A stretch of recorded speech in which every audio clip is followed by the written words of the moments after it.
Hi, my name is Laurel Smith.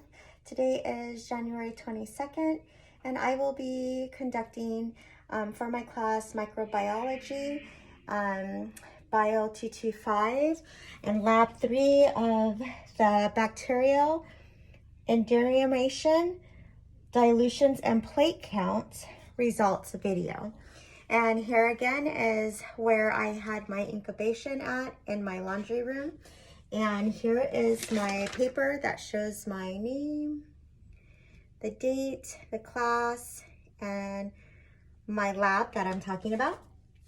And here is where I had my incubation page plates at. So you have a total of 6. And here is number 1. I think I lied. Yes, okay. Here is number 1. Here is number 2. Here is number 3.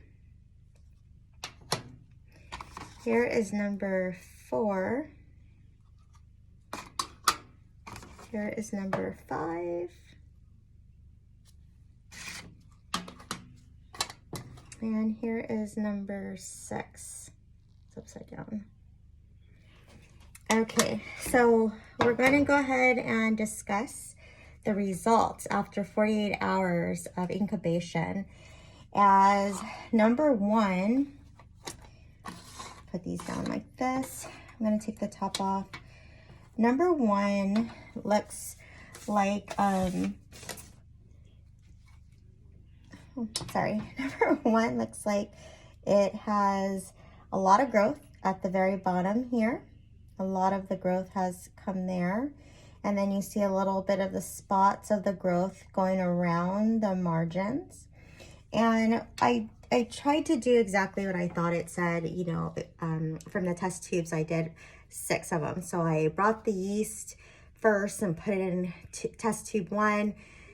Brought the test tube 1 yeast with the dilution water, the distilled water, and put it in test 2. Did the same thing all the way to 6. So it went from test tube 1 to test tube 2 and 3, 4, 5, 6.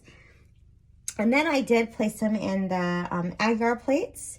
And here is number 2.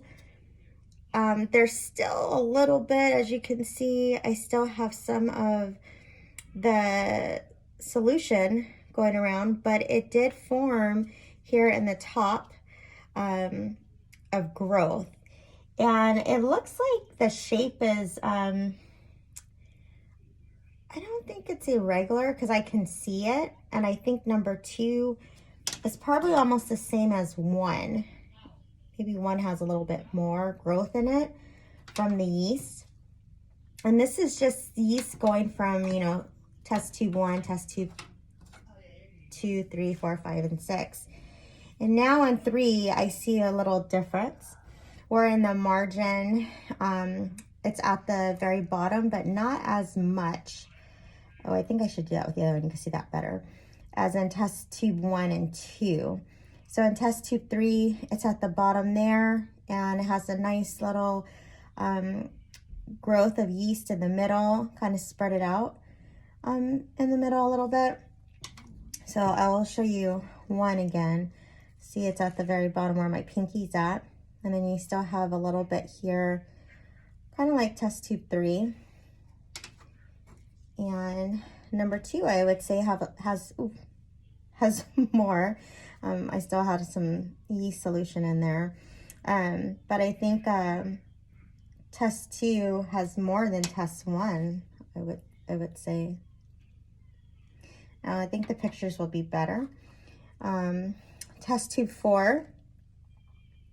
Again, I think they're mostly in the margins. So as you can see, test tube 4 has just a tiny spot of the yeast that has growth.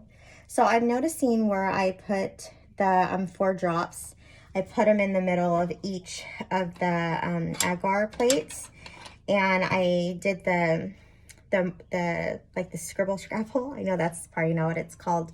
And you know, the one margin here, then number 2 was the second margin, and I just kept going with all of the agar plates. But I'm noticing that the agar plates 1, 2, 3, and 4 all have that same spot in the center of the yeast so far. From the growth of the incubation, I kind of really like that one right there in the middle. And that one was agar plate 3, and then here's 4. You see the little, the growth here with my pinky I'm showing you from the yeast in the middle. And then the agar plate 5, okay, this one is to me a little bit more clear. I don't see any growth there. It's more, to me, looks more watery. Like more the distilled water was more in there instead of the yeast. And also, I would say the agar plate number 6 is the same. Okay, I don't see any growth, maybe a little bit in the middle here. There's 2 spot areas in the center of growth.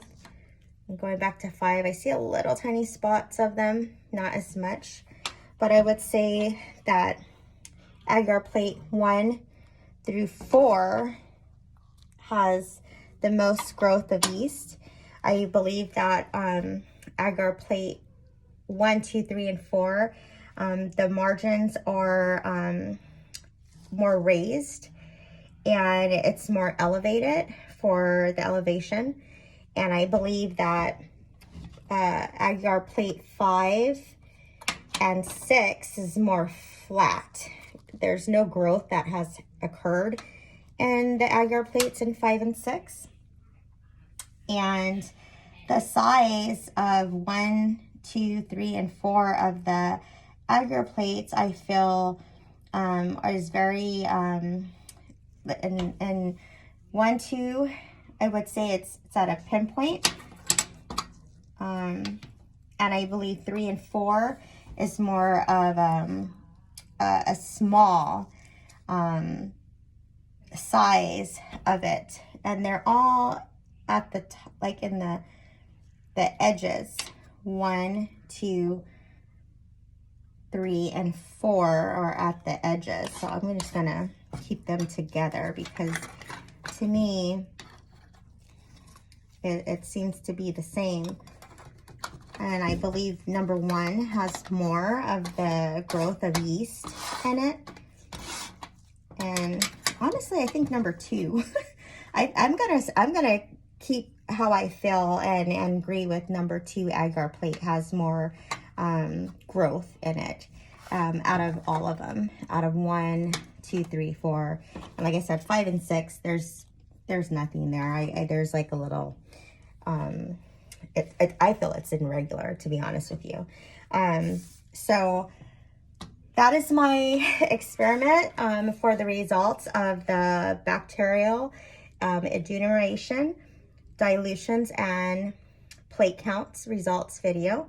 I did enjoy this. It was a little time consuming where you had to make for sure that you did not test the pipette inside each tube, where you did have to put it down really far in and then suck up the yeast solution and put it into the test tube 2, 3, 4, 5, and 6. The only thing I think I would do differently is maybe put a little bit more of the yeast solution inside of the agar plates. I think I would have had probably a better result of the yeast growth of incubation, especially in the agar plates 5 and 6.